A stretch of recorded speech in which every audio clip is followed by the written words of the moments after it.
परम पूज्य शास्त्री जी, शोक सभा में उपस्थित सभी पूजा के योग बुजुर्गों, नौजवान साथियों और प्यारे बच्चों, हमारे इलाके के लिए बहुत ही दुख का विषय है। हमारे बड़े भाई और पलवल के पूर्व विधायक श्री सुभाष चौधरी जी जो हमारे बीच में से प्रभु के श्री चरणों में चले गए, वो उनका जाने का समय नहीं था, लेकिन परमात्मा की मर्जी के आगे सबको झुकना पड़ता है। तुलसीदास जी ने कहा है, पहले जन्मों प्रारब्ध फिर जन्मों शरीर। कहते हैं कि जन्म से पहले हर मनुष्य का लेखा जोखा परमात्मा लिख देता है कि जीवन में क्या क्या कर्म जन्म लेने वाला इंसान करेगा। मृत्यु मात्र केवल एक बहाना बनती है, करने वाला परमात्मा है। लेकिन वो मनुष्य भाग्यशाली होते हैं जो अपने जीवन में सद्कर्म करके समाज में, देश और दुनिया में अपना नाम पाते हैं। दुनिया में आलोचक भी होते हैं, विरोधी भी होते हैं, और सब तरह के लोग हमारे समाज में, देश में हुए हैं। सदियों से एक दूसरे के खिलाफ भी रहते हैं, संग भी रहते हैं।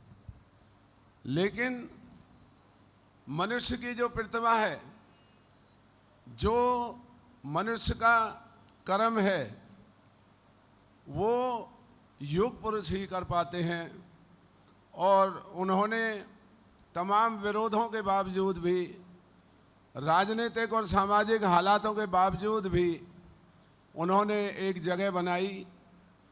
और चाहे वो विधानसभा में रहे, चाहे वो किसी सामाजिक जीवन में रहे, वो अपनी बात कहने से कभी चूकते नहीं थे और अक्सर अपनी बात को कह दिया करते थे। लोगों में उनके प्रति कभी भी कोई भाव गलत नहीं आता था।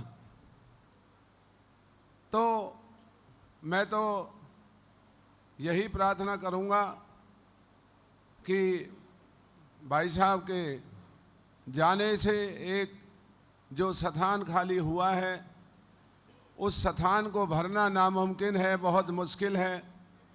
लेकिन ये परिवार,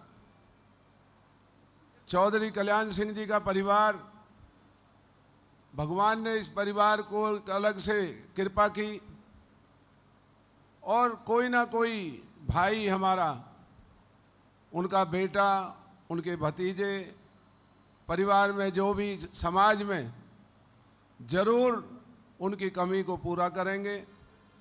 और हमारा तमाम इलाका, चाहे हम राजनीतिक तौर पर एक दूसरे के विरोधी रहे हों, लेकिन कहीं ना कहीं हम सब एक होने का, एक दूसरे की मदद और एक दूसरे के साथी बनने का भी दम रखते हैं। कर्ता परमात्मा है, तो मेरी परमात्मा से यही प्रार्थना है कि परमात्मा दिवंगत आत्मा को अपने चरणों में स्थान देंगे। और जो भाई सुभाष चौधरी जी ने हमारे गुर्जर समाज के लिए, हमारे तमाम इलाके की 36 बिरादरी के लिए, हम सब के लिए जो उन्होंने प्रयास किए इलाके को आगे बढ़ाने के लिए, आपका और हमारा सबका कर्तव्य है उनके अधूरे सपनों को पूरा करने का। और उनके परिवार में मेरी प्रार्थना है, भगवान की मौज है सब दी हुई, वो भी मिल कर के और इसी तरीके से प्रयास करेंगे कि जो बाबूजी के सपने थे, सुभाष चौधरी जी के सपने थे, उन अधूरे सपनों को पूरा करने का परिवार काम करेगा और इलाका उनके साथ रहेगा। इन्हीं शब्दों के साथ मैं आप सब की तरफ से, अपनी तरफ से, समस्त इलाके की तरफ से उनके चरणों में श्रद्धा सुमन अर्पित करता हूं और परमात्मा से प्रार्थना करता हूं कि परमात्मा उन्हें अपने चरणों में स्थान देंगे। उनके चले जाने से उनके समस्त परिवारजन, उनके सभी सगे संबंधी और सब इलाके के लोगों को इस दुख को बर्दाश्त करने की शक्ति देंगे। ओम शांति।